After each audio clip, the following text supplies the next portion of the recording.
కాకపోతే మాకు కొంత ఇబ్బందికరమైన వాతావరణం ఎక్కడుందంటే తిరుమల తిరుపతి దేవస్థానం నుండి మా తెలంగాణ నుంచి వచ్చేటువంటి భక్తులు కొంత గత గవర్నమెంట్ నుంచి నిర్లక్ష్యానికి గురి కాబడతా ఉన్నారు. ఆ విషయంలో మేము ఇప్పుడు ప్రస్తుత గవర్నమెంట్తో మంతనాలు జరుపుతా ఉన్నాము. గతంలో తెలుగుదేశం ప్రభుత్వం ఉన్నప్పుడు అధికారంలో ఉన్నప్పుడు ఏ విధంగా అయితే కొన్ని పద్ధతులు నియమాలు పాటించేవాళ్ళు అదే పద్ధతిలో మా ప్రభుత్వానికి కూడా వారు ఇవ్వాలని వారికి మేము రిప్రజెంటేషన్ కూడా ఇవ్వడం జరిగింది.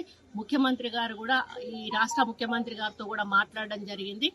వారు కూడా ఒక పాజిటివ్ వేలో మేమందరం కూడా చర్చించుకొని మొన్ననే వాళ్ళ కమిటీ కూడా వేయడం జరిగింది. కాబట్టి కమిటీలో నిర్ణయించుకొని మరి తెలంగాణకు నుంచి అధిక భక్తులు వస్తారు, అధిక రాబడి కూడా వస్తుంది. మరి గతంలో మాకు అక్కడి నుంచి కళ్యాణ మండపాలు కానీ గుళ్ళ డెవలప్మెంట్ల కోసం కానీ కాలనీ గుళ్ళ కోసం కానీ మాకు చాలా నిధులు వచ్చేవి. మరి అదే విధంగా మళ్ళీ